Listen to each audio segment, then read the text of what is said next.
You can roughly locate any community in the world somewhere along a scale running all the way from democracy to despotism. One to the democracy end, another somewhere in the middle, and a third. Let's find out about despotism. This man makes it his job to study these things. Well, for one thing, avoid the comfortable idea that the mere form of government can of itself safeguard a nation against despotism.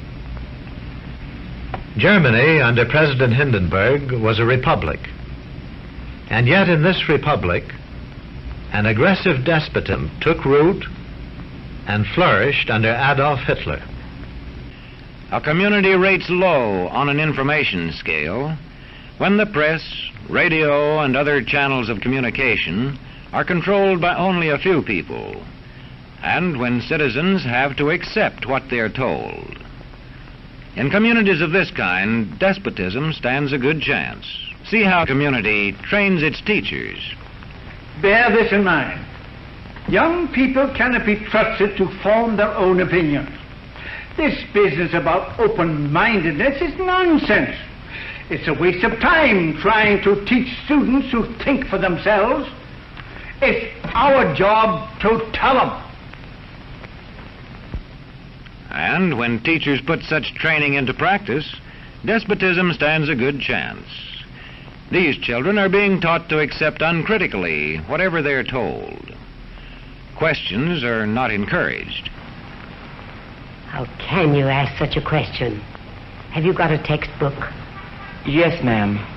Does it say here that our law courts are always just? Yes, ma'am. Then how dare you question the fact? Sit down. And so we aren't surprised when... But it must be true. I saw it in this book right here.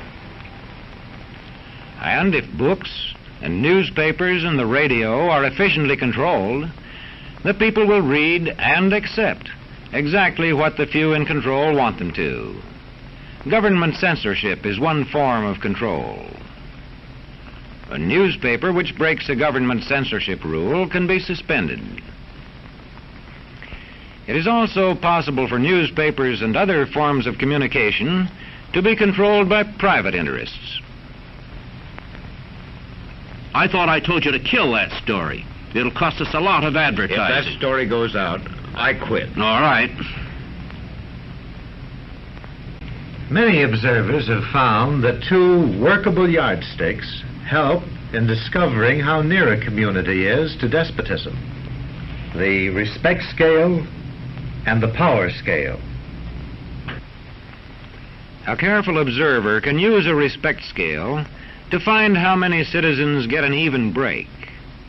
As a community moves towards despotism, respect is restricted to fewer people. A community is low on a respect scale if common courtesy is withheld from large groups of people on account of their political attitudes. If people are rude to others because they think their wealth and position gives them that right, or because they don't like a man's race or his religion.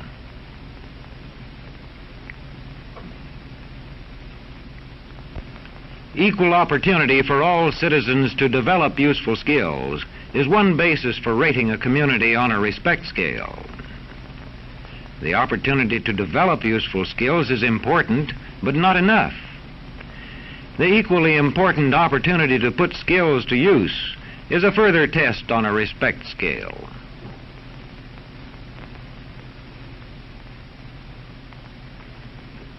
A power scale is another important yardstick of despotism.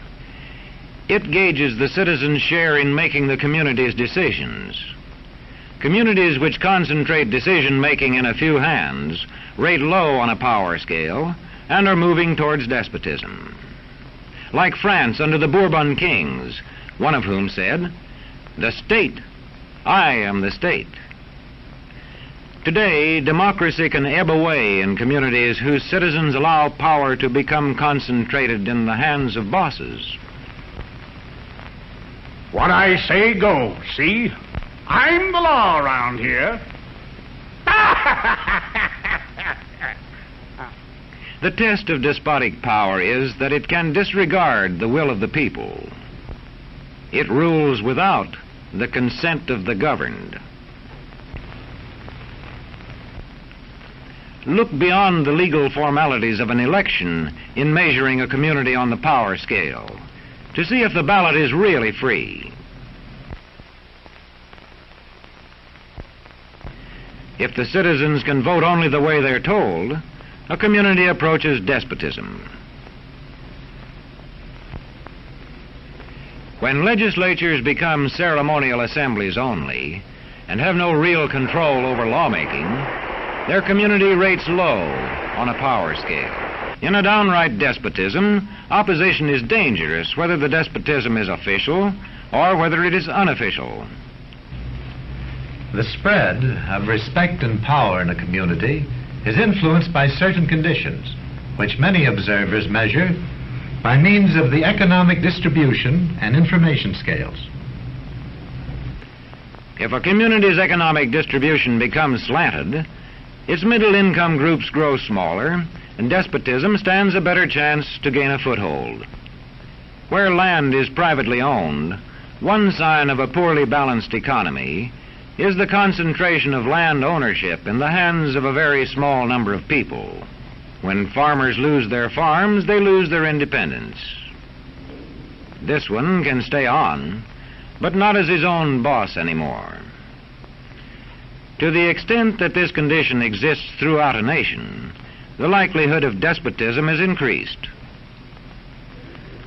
In communities which depend almost entirely on a single industry, such as a factory or mine, maintaining economic balance is a challenging problem.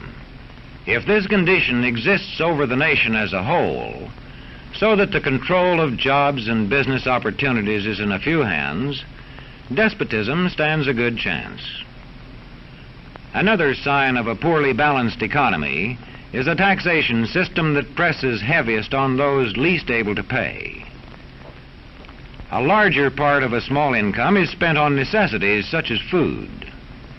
Sales taxes on such necessities hit the small income harder. In the days of the salt tax, feudal despotisms were partly sustained by this and other effects. What sort of community do you live in? Where would you place it on a democracy-despotism scale? To find out, you can rate it on a respect scale and a power scale.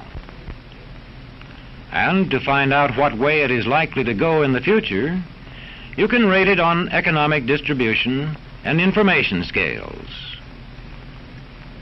The lower your community rates on economic distribution and information scales, the lower it is likely to rate on respect and power scales, and thus to approach despotism.